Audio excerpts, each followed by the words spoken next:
Welcome, ladies and gentlemen. My name's Diachronic, your host here on this Destiny video where we count down the top 5 things to do in Destiny. This top 5 was rated by 2 different criteria, being that how much we played a certain activity and how much we want to play a certain activity. I want to thank you guys for your help on this top 5. You guys had tons of opinions that I had on my straw poll on Twitter. If you guys want to participate in the next top 5 or suggest any top 5s, make sure you leave them down in the comments down below or follow my Twitter so you can participate in future straw poll. And of course, if you do end up liking the video, make sure you leave a like down below. It really helps out the video as well as the channel in whole. And subscribe for more top 5s in the future. Without further ado, let's get right into it. Coming in at the number 5 position in the top 5 things to do in Destiny is the Rise of Iron record book, which is a record book that tracks all of the players' account-wide activities in Rise of Iron expansion.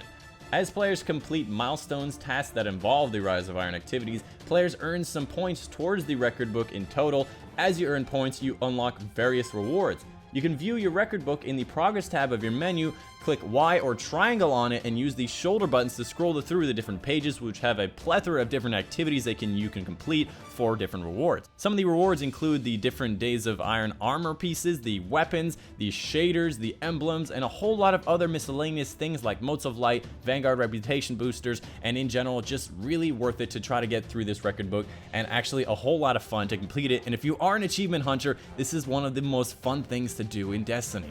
Coming in at number 4 in the top 5 things to do in Destiny is the Iron Banner, which is a limited time Crucible event, which unlike normal Crucible matches, level advantages are enabled, meaning that weapons with higher light level do more damage, armor with higher light level resist more damage, and guardians whose light level is higher take less damage from those who are lower.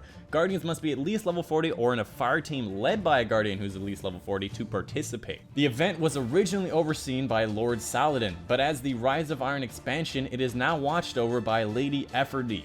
Her stock includes new shaders, emblems, high-end weapons and armor, which can be purchased for Glimmer and Legendary marks given that the Guardian's Iron Banner rank is high enough. She also offers Iron Banner bounties, which give bonus points towards the Guardian's Iron Banner rank.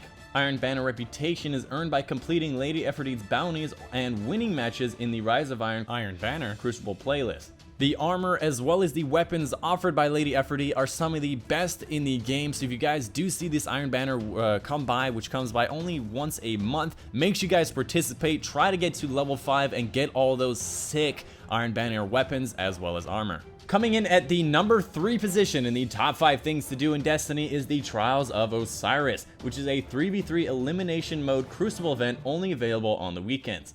In this mode, 2 teams of 3 players each battle each other with no respawns.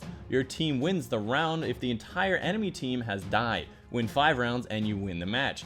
This elimination game mode is a lot like Skirmish, where you can resurrect your teammates during the round. Trials of Osiris also takes place on a different match each week, and similarly to the Iron Banner, level and gear advantages are enabled. This is one of the sweatiest game modes in all of Destiny, where some of the best PvP players battle it out for the flawless rank of getting 9 wins and 0 losses so they can make it to the Lighthouse, which is a place on Mercury where you can get some of the best rewards in the game, as well as the exclusive Trials of Osiris armor and weapons. Some fun trivia is that Trials of Osiris was actually only released after the House of Wolves expansion. Coming in at the number 2 things to do in the top 5 things to do in Destiny is the weekly Nightfall Strike, which is a strike played at 380 light with 5 modifiers which increase the difficulty through various means, which always includes the epic modifier.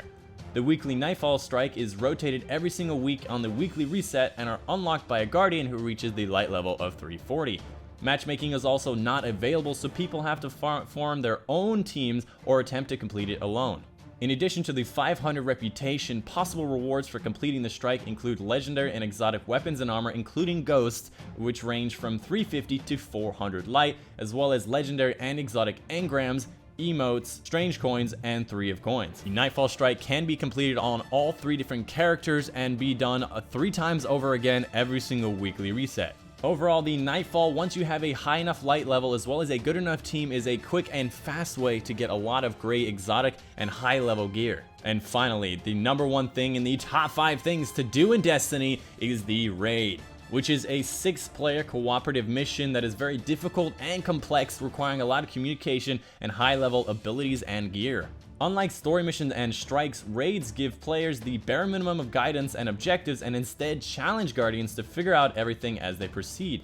Because of the necessity of communication and coordination, raids do not support matchmaking. Raids have two different difficulties, normal and hard. Normal mode focuses on learning the raid's mechanic, communicating with the team, and strategizing, whereas hard mode increases the difficulty in several ways, including deadlier enemies, new behaviors for raid mechanics, and harsher death penalties.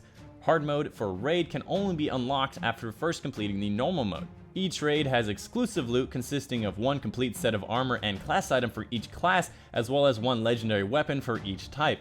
Some items will only drop on hard, as well as the raid has a high likelihood of dropping exotic weapons. And like all the other weekly events, you can only get your rewards from the raid with each character once a week before the weekly reset. Another thing to note is that if a raid is run on hard in any given week before it is run on normal, each loot drop will deliver both normal and hard rewards together. So for the most part, if you can do the hard mode raid, there's no point of doing the normal mode raid anymore. And that's it. That is the top 5 things to do in Destiny, guys. Thank you guys so much for your support on this series. Thank you for the likes and subscriptions. I'll be doing a lot more top 5s in the future. I have a whole lot of fun doing these, as well as finding these new things. Thank you for your suggestions, as well as your participation in the polls on my Twitter. Again, if you want to contribute to the next one, as well as let me know your suggestions for future top 5s, make sure you follow my Twitter down below, as well as leave suggestions in the comments down below. Some honorable mentions for the top 5 things to do in Destiny will include the SRL, which is an event that happened in Christmas, which was a whole lot of fun. The only downside to it is that it doesn't happen all the time, and it actually has a relatively small amount of playtime. And lastly, private matches are freaking awesome. If you guys have not tried them out, you can try anything you want in them. It's like a Crucible match with your own rules, your own rewards. You can do snipers only, you can do sword hilts only, you can do hiding and seek against your enemies. It's a whole lot of fun to set up a whole bunch of things. If you have a group of friends, try out private matches. They're just fun. But anyways, that's the video for you guys today. Hope you guys did enjoy. My name's been Chronic, and I'll see you guys over on the next one.